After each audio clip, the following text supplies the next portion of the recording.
الحمد لله كفى والسلام على عباده الذين اصطفى اما بعد.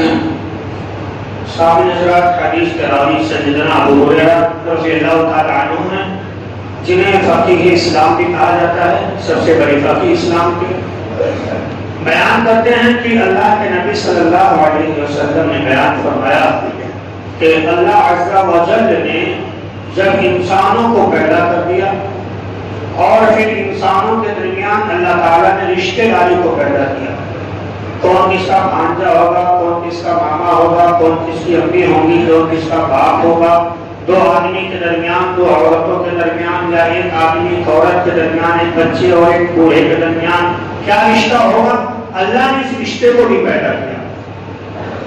جو ہمارے اور آپ کے درمیان رشتہ، اللہ نے اس رشتے کو بھی پیدا کر دیا.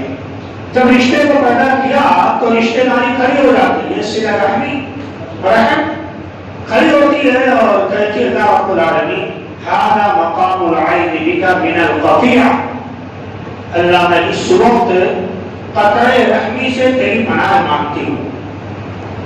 مطلب اللہ تو نے مجھے تو پیدا کر دیا دو لوگوں کے درمیان، دو انسانوں کے درمیان تو نے مجھے بنا دیا، لیکن یہ لوگ میری قدر نہیں کر پائیں گے، مجھے رسوا کر دیں گے. ایک آدمی سے ذرا سی کوئی بات ہوگی تو وہ جو مجھے توڑ ڈال کر کے سائل کر دے گا اور میری قدر ور نہیں کر پائیں گے.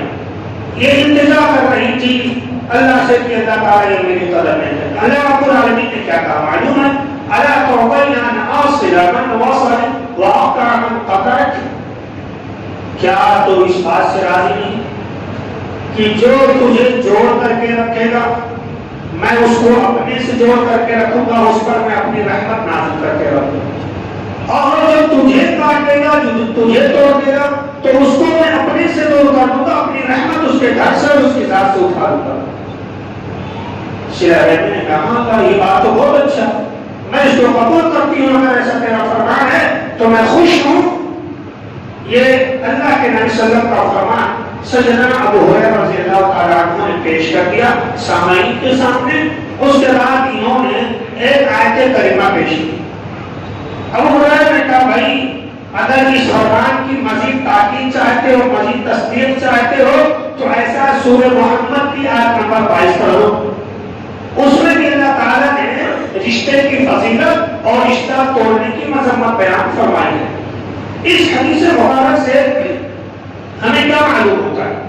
ہمیں یہ معلوم ہوتا ہے کہ اللہ رب العالمین نے جس طرح سے انسانوں کو زبان دے رکھی ہے، اسی طرح سے اللہ رب العالمین صلہ یعنی رحم کو بھی، رشتہ داری کو بھی قوت گویائی عطا کر رکھی ہے، اور قیامت کے دن اللہ تعالیٰ عطا کرے گا. بعض روایتوں سے معلوم ہے زمین پر جب کوئی رشتہ ٹوٹتا ہے تب یہ رشتہ داری، یہ رحم اللہ کے بارگاہ میں جاتی ہے اور کہتے اللہ تعالیٰ نے فلاں بندے نے مجھے ذلیل کر دیا، رسوا کر دیا.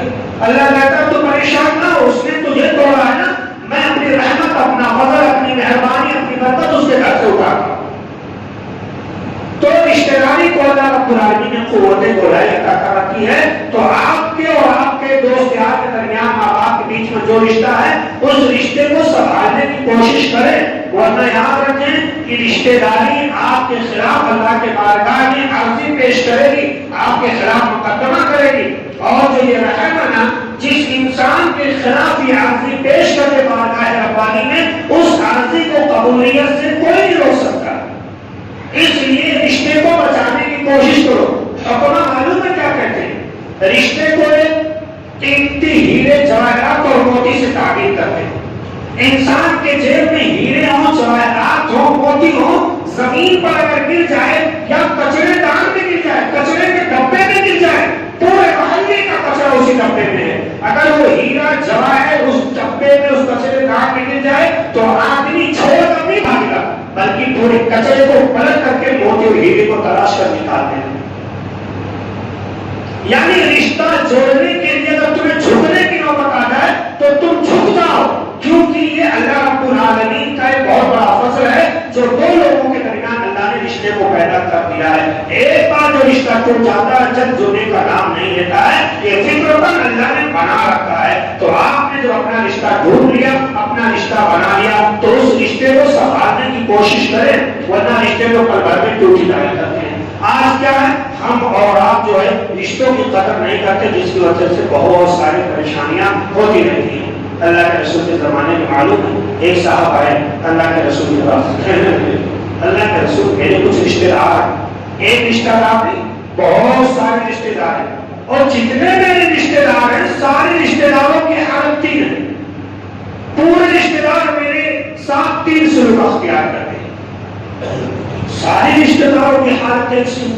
ہاں نبی نے کہا بیان کرو کیا حالت ہے، وہ لوگ کیا سلوک کرتے ہیں آپ کے ساتھ؟ وہ کہنے لگے اللہ کا رسول اننی قرابۃ اصلهم ويقطعون، میں ان سے رشتہ جوڑتا ہوں وہ توڑ دیتے ہیں، میں ان کے قریب جاتا ہوں مجھ سے دور بھاگتے ہیں، مجھے دیکھنا بھی گوارا نہیں کرتے۔ سارے رشتے داروں کی ایک کیفیت ہے میرے ساتھ، وَأُرْسِلُ إِلَيْهِمْ وَيُرْسِلُونَ إِلَيَّ، اور جب میں ان کے ساتھ حسن سلوک کرتا ہوں، احسان کرتا ہوں، تو میرے ساتھ بدتمیزی اور بدسلوکی کرتے ہیں۔ اچھا تیسری بات کیا ہے؟ اللہ کے رسول وَيَجْهَلُونَ عَلَيَّ وَأَحْلُمُ عَنْهُمْ، جب میں ان کے ساتھ تحمل اور بردباری سے کام لیتا ہوں، ان کی ساری چیزوں کو برداشت کرتا ہوں، یہ لوگ میرے ساتھ جاہلانہ طریقہ اختیار کرتے ہیں، بس زبانی کرتے ہیں، بد کلامی کرتے ہیں، پورا حالت مجھے کرتے ہیں، لیکن میں صبر کر لیتا ہوں۔ یہ تینوں باتیں سننے کے بعد اللہ کے نبی صلی اللہ علیہ وسلم نے اس صحابی سے کہا کہ دیکھو لئن کان کما تقول کانما تصفیہم المنزلہ، اگر معاملہ ایسا ہی جیسا کہ تم نے بیان کیا، تمہارے رشتے دار یہ بدسلوکی تمہارے ساتھ اختیار کرتے ہیں، تم جوڑتے ہو وہ توڑتے ہیں، تم حسن سلوک کرتے ہو وہ بدسلوکی کرتے ہیں، اگر معاملہ ایسا ہے تمہارے ساتھ تمہارے رشتے داروں کا، تو تم گویا کہ اپنے رشتے داروں کو ذلیل کر رہے ہو، تم اپنے رشتے داروں کو ذلیل کر رہے ہو، رسوا کر رہے ہو۔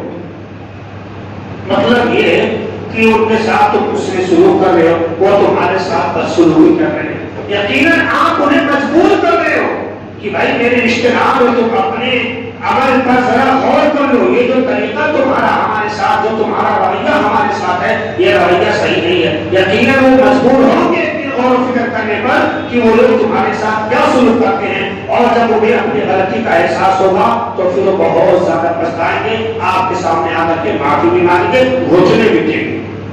تو گویا کہ آپ انہیں کیا کریں، رسوا کریں۔ کہنے کا مقصد یہ نبی کریم صلی اللہ علیہ وسلم کا کہ آپ سے جو رشتہ توڑ رہا ہے تو اس سے رشتہ مت توڑا کرو، بلکہ رشتہ جوڑ کر کے رکھا کرو۔ آخری بات وَلَا يَزَالُ مَعَكَ مِنَ اللَّهِ ظَهِيرٌ عَلَيْكَ مَا دُمْتَ عَلَىٰ ذَلِكَ، اور سنو جب تک تم اپنے توڑنے والے رشتوں سے رشتہ جوڑتے رہو گے تب تک اللہ رب العالمین آپ کا ساتھ دیتا رہے گا، تب تک اللہ رب العالمین آپ کا ساتھ دیتا رہے گا۔ تو کہتے ہیں جاہلوں کے ساتھ ظاہرانہ رویہ اختیار نہیں کیا جا سکتا ہے، نہیں کیا جاتا ہے، کتا کاٹ لے تو اس کو کاٹا نہیں جاتا ہے۔ کچھ چیزیں بہت زیادہ عیبدار ہوتی جو آپ کے سامنے ہوتی ہیں، لیکن اس عیبدار چیز کو بھی وہاں سے آپ کو گزرنا پڑے گا، اس کو اپنے ساتھ لے کر کے چلنا پڑے گا۔ تو رشتے کا مسئلہ ایسا ہے، یقیناً آپ کے رشتے دار آپ کے مزاج کے مطابق نہیں ہوں گے یا آپ اپنے رشتے داروں کے مطابق نہیں ہوں گے، لیکن ضرورت اس بات کی ہے کہ اس رشتے کو سنبھالا کیسے جائے۔